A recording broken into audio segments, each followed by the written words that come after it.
Hello everyone, my name is Charlie and welcome back to the Fifth Dimension, where I love to talk about anything related to Doctor Who. Today, I'm going to start the first in a huge series of videos titled The Random Classic. I did attempt this on the previous channel, but it ended up giving me loads of stories like in a row, like consecutive stories, so I thought I'd just reboot this on the rebooted channel, The Fifth Dimension. So this is the sixth video on the channel, and today I thought I would start The Random Classic, which is basically every week I spin a wheel of every classic Doctor Who story I can watch, I have access to, and this time it came up with Frontier in Space, which is really interesting because this is a personal favourite of mine, and it does have my favourite Doctor and one of my favourite companions, so it's quite nice to start off this huge series with a story that, I love so much, so, it's nice to talk about stories that you like, so we might as well get right into this. Frontier in Space, this was the third story of season 10 of Doctor Who, had John Pertwee as the third Doctor and Katie Manning as Jo Grant. This is a really significant story in my opinion, and very much a milestone because it was the last story to feature Roger Delgado, and his last scene is a very somewhat rushed exit, which is a shame because they planned to bring him back for the season 11 finale, Roger Delgado, but sadly he passed away shortly after this was recorded, so it's really a very emotional one when you think about what happened. Just a few weeks afterwards, Roger Delgado was on holiday in Turkey, and there was a taxi driver, and they a sharp turn and off a cliff, and it was really, really tragic. So after hearing about that, then it really, has a lot more depth to it, I think, and just makes me appreciate Roger Delgado's master even more, because he's a brilliant master to begin with. Like, seriously, he's my favourite incarnation by a country mile. He's absolutely fantastic. I'm really, really sad that he didn't get to be in the final game. It would have been a really great story, in my opinion, a really fitting end to Pertwee's era. But anyway, let's get on to Frontier in Space. I bloomin' love Frontier in Space. Like, seriously, this is a fantastic story. I feel, just from a plot and a character level, this is such a strong story, and it's not really a typical Pertwee story either. Most of Pertwee's era was set on Earth. We had, all of season 7, most of season 8 and 9. Season 10, we had a couple. Season 11, we had 2 or 3 stories on set on Earth as well.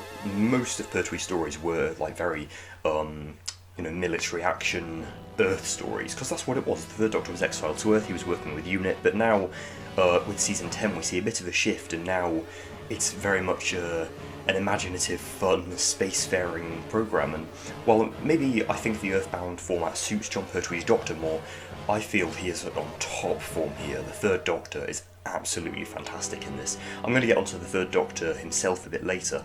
I might as well talk about the plot then. So this is a really interesting story because it's basically, it's by Malcolm Hulke, who in his stories it's very much a trope of his to have loads of morally grey parties. No one is really good and everyone's kind of at the Doctor and companions' throats, and I feel that this is prevalent here more than ever, because we have, obviously we have the Draconians and the humans, who are both at war with each other, or they think they are, and basically everyone is against the Doctor and Jo. Like, we got the Master as well, later on we got the Ogrons, and even the Daleks show up in the final episode.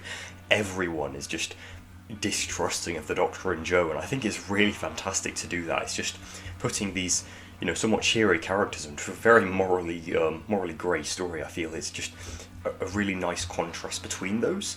Also, this is a very, very science fiction story. I feel it really epitomises, the spacefaring side of Doctor Who, and it's kind of one of those stories where they do realise that there are more than one alien species per planet.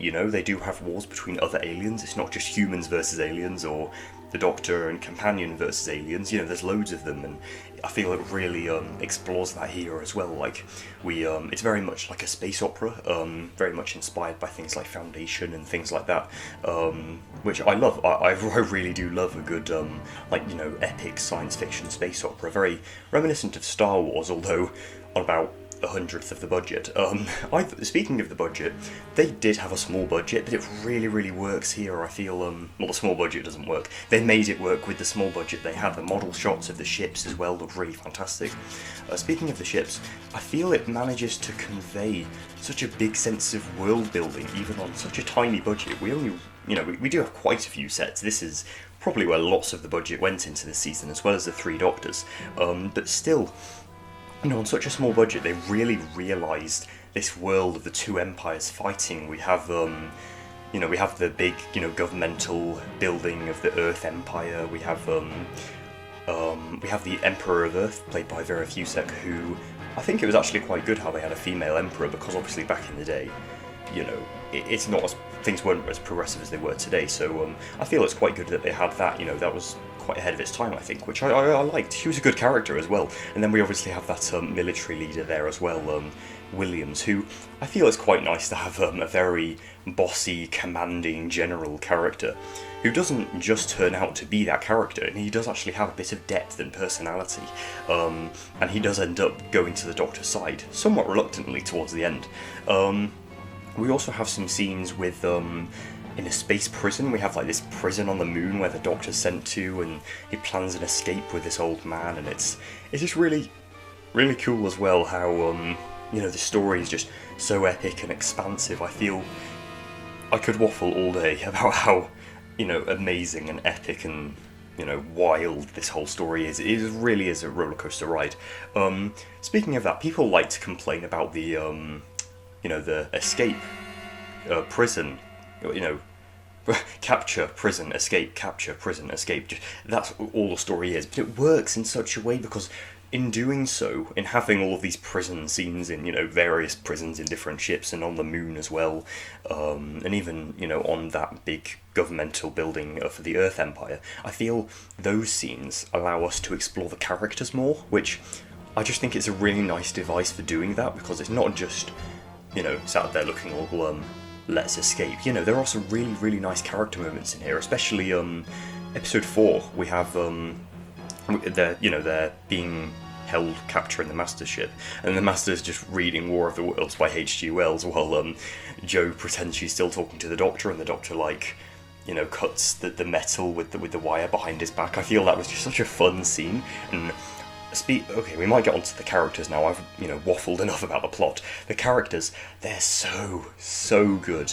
I feel if you've watched just one or two of my videos, you'll know that Jon Pertwee is by far, well, not by far, but definitely my favourite Doctor. I really like he's a brilliant actor. I do prefer older or middle-aged actors to play the Doctor. I feel they capture that alien, unearthly vibe very well compared to maybe younger actors, although I do feel some pull it off, like Matt Smith. Anyway, yeah, he's a brilliant Doctor, and I think I say this about every one of his stories, he is on top form here, seriously. He is just amazing, and his chemistry with, Katie Manning, Jo Grant. Jo is brilliant in this too. Jo was okay in Season 8, she didn't really do much, she was just kind of there to scream at the monsters, a very typical 60s companion, along the lines of Susan and Victoria. That said, I do love those companions, but still, that's what they did really, that was their purpose. But I feel she really does have some depth here. She's very likeable, she's funny, and at the same time she does have some depth. She's a good actress as well, lots of them I feel, are they amazing actors? But I don't know, I feel Katie Manning was a very good actress in this. I've already spoken about the president of the Earth Empire, as well as that, very bossy military general, who I think, they were both brilliant characters too. We do have some minor side characters as well, like this nice old man who helps the Doctor escape the prison, and obviously we have the Master who, I know I say this about every story the Master's in, but he just steals the scene in every single scene he's in, and that's not hard to do when you have, that is difficult to do when you have Jon Pertwee and Katie Manning as well. It's so impressive. I feel, although he is my favourite Master, I feel the one downfall he has is that he acts so, suave and gentlemanly that you can't even get annoyed for him for doing evil things, because he does them in such an elegant way. Even the way he just captures Jo, he's just so gentlemanly about it. I feel that's a really nice trait for a villain to have, because you love scenes where the villain is in. I don't know, I feel it's good writing when you really hate a villain, don't get me wrong, but when, when they make you like a villain, then that's really impressive. I feel Malcolm Hulke realised that very well here, because I don't believe he's written many Master stories, so it's really nice to see him write the Master in this. And yeah, obviously Roger Delgado's performance is amazing. He is, as I said, my favourite Master. Yeah, all the performances in this are really, really, really solid. Now we might as well get on to what I thought of like the ending bit, the Daleks. I feel the thing. So I'll give you my percentage for this story later on. That's kind of going to be a regular fixture in this. But the reason why this isn't my number one favourite, like if I have a tiny gripe with it, the ending. Like by the ending, I mean like the final 5 minutes. I feel the Master's exit is very rushed, which in lots of stories it is. That is a shame. And obviously at the time they didn't realise that Roger Delgado would die 3 weeks later. I believe it was 3 weeks, I'm not entirely sure, but he died soon after recording this. It wasn't transmitted yet, I don't think. And they didn't know, so it was a very rushed exit. It was just kind of a Dalek shot someone, Nogron shot the Doctor, and the Master just sort of flees, presumably in his TARDIS.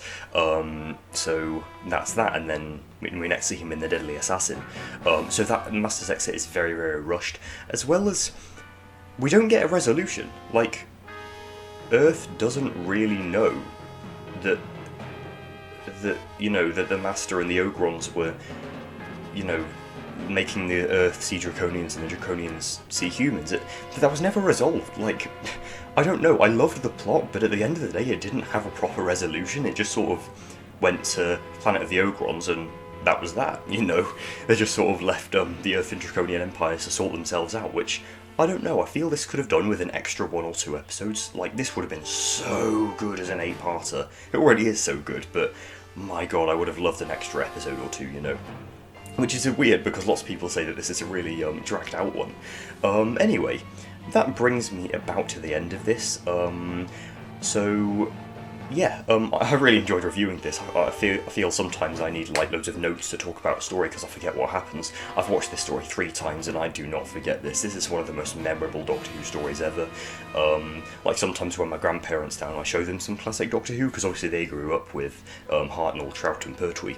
So I'm definitely going to show them this when they next come down, because usually it's just 4-parters, but I don't know. I feel like they'd really love this. And yeah, I love it too. This is my second favourite Doctor Who story ever. I feel it's very coincidental that this was first when I spun the wheel. This wasn't just my choice because I watched it recently.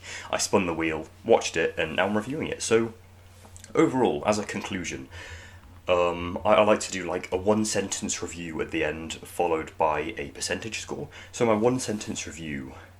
Okay, I've not written this down previously, I'm just making this up as I go. Frontier in Space is an epic, expansive space opera that perfectly realises the characters. Yeah, that about sums it up. It has my favourite Doctor, it has my favourite Master, it has one of my favourite companions. She's probably just third to Romana and Romana and Jamie. We also have some really nice prosthetic work with the Draconians, I didn't mention that before, as well as it being quite progressive and ahead of the times with a female Empress, President? I don't really know the term that they use in this. Anyway, thank you for watching, and the percentage I give this is 97%. This is phenomenal. I do have a tiny gripe with it towards the end, but that really doesn't put me off the story at all. I could watch this in 1 sitting. I didn't, I watched it in 4, but still. If you told me, sit down and watch all of Frontier in Space for 2.5 hours, alright, cool. Anyway, thank you for watching everyone, I really hope you enjoyed this video. I will come back either later today or tomorrow to talk about the recent Season 22 Blu-ray box set announcement. Thanks for watching everyone, and goodbye.